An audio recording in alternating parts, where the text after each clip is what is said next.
Sometimes you finish reading a book, a story, and once you finish it, you are like, I'm so happy that I got to read this book, this story. And recently, something did make me feel that way, and I am so excited to talk about it in detail. So hi everyone and welcome to my booktube channel. Here I talk about books and related stuff, and today I'll be recommending as well as reviewing a Japanese novel which is called Lonely Castle in the Mirror, written by Mijuki Tsujimura and translated to English by Philip Gabriel.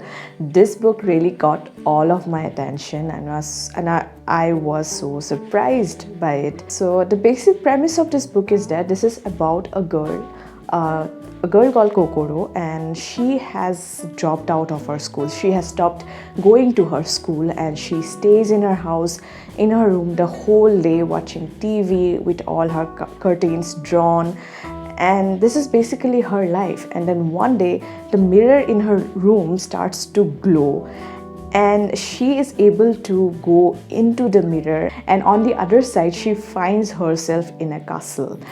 And she is not alone there. There are other six children of her own age, and they also faced a similar situation. At the beginning, nobody really understands what that castle is. It is about Kokoro and all these children navigating through this world and also their own worlds, and how these two worlds intertwine and have an impact on one another. And one of the major issues that this book covers is bullying. This whole book is about bullying.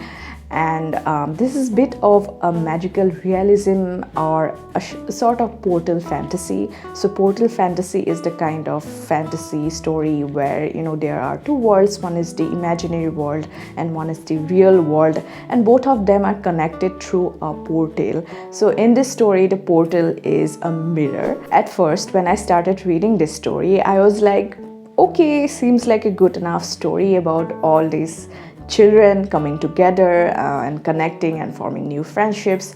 And there's nothing wrong with a plain, simple story, but I wanted something more. And this book did deliver a lot more than I expected. It went in directions that I never expected it to go.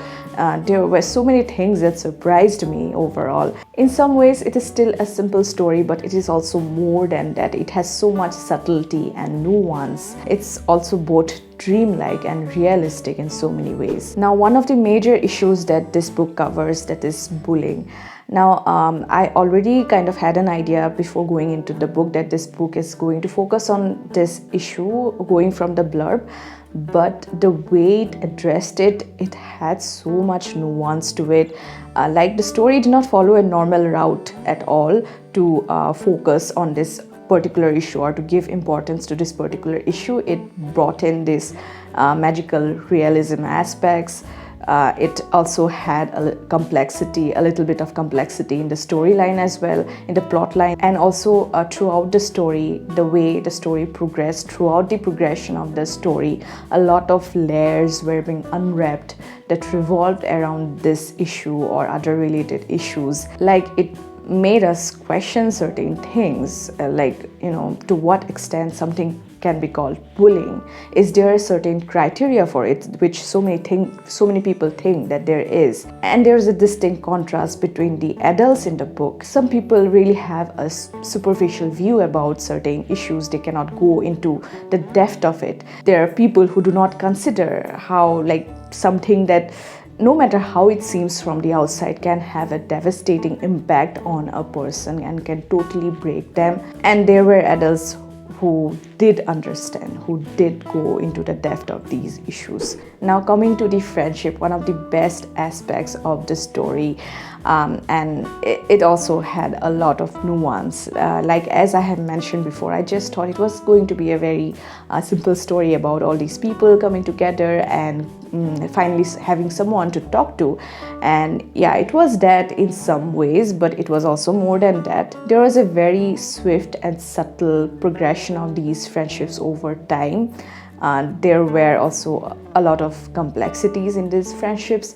They weren't that plain and simple. It was natural for the friendships to be different because each character was so different, and their different personalities, mannerisms, issues, complexities were represented so well in the story that one could easily distinguish who was who, and you could easily and equally connect with all of them and you felt like you understood them and you liked all of them ultimately. And it's such a precious feeling when you're able to connect and like all of the characters in the story. And apart from these children, there are also these adults who, like, you read about them and you feel like there should be more of these people in the world, because so many children go through a lot of problems and troubles and there's no one to understand them, and unlike adults, they are not always able to voice out their opinions or really understand some things. So it's very important to have adults who can dig into their issues. Now, the main aspect of the story that gave it a very beautiful flow and complexity and a dreamy sort of feeling is this aspect of magical realism, or these portal fantasy thing, because even if the events in the book did happen, there's a lot of symbolism to them. There were a lot of hidden meanings and subtlety. The book had a speculative element to it.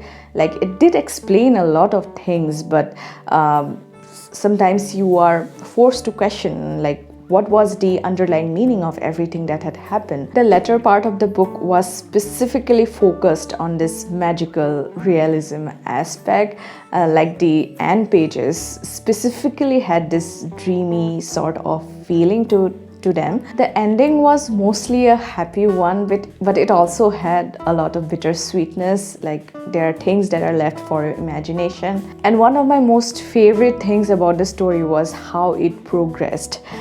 It threw a lot of mild surprises along the way, the way the story took a turn at certain moments. There were things that I did not expect, so these things helped me to retain my interest in the story. Like, at the beginning, I was not much into it, but slowly as the story progressed, I felt so connected to the story, the way it was being presented with these surprises. But the latter part of the book had a lot of these big surprises, or plot twist, I should say, which I absolutely loved. I never expected certain things at all. I never thought the story was going to go in that direction. There are certain things that you might be able to guess, but then there are some other things which I don't think you will be easily able to guess. And again, you end up questioning why and how did that happen. So sometimes it's confusing, but in a very, very good way. And though this is more of a character-driven story, it also had a beautiful plot as well, as I have said. But the plot has a lot of symbolism to it. And once I got to the end, I was left with such a beautiful aching feeling for these characters, and I was really, really hoping that they were fine in their own worlds or whatever the future brought for them. And I was also left with that beautiful dreamlike feeling, the one that I have talked about before. And there were certain things or revelations towards the end where I was like, okay, this makes sense now. And I ultimately loved the way things ended. I just loved the ending. For me, the second half of the story was the best. It was a combination of plot twists, touching moments, and character development. Overall, also, the story had a lot of touching moments thrown in between, which you could really, really relate to. So this book was about a lot of things. It was both realistic and dreamlike, as I have mentioned before. Like, it talked about some very, very realistic issues like bullying and friendship, but these were presented in a more surreal or dreamlike manner. And there were these two worlds, and I loved both of these worlds, and I love the way these collided and how the influence of one world was on the other. And I loved how much importance was given to each of these children and their backstories. They were so different from one another, but they had a shared connection, a sort of camaraderie that they found in each other despite the differences. And so many of these people helped each other in so many different ways, both directly and indirectly, and they had such a huge impact on each other's lives. and ultimately I loved the way how everything came together. So yeah, that was all about this book. If you are someone who really likes Japanese novels, then you should definitely check out this book.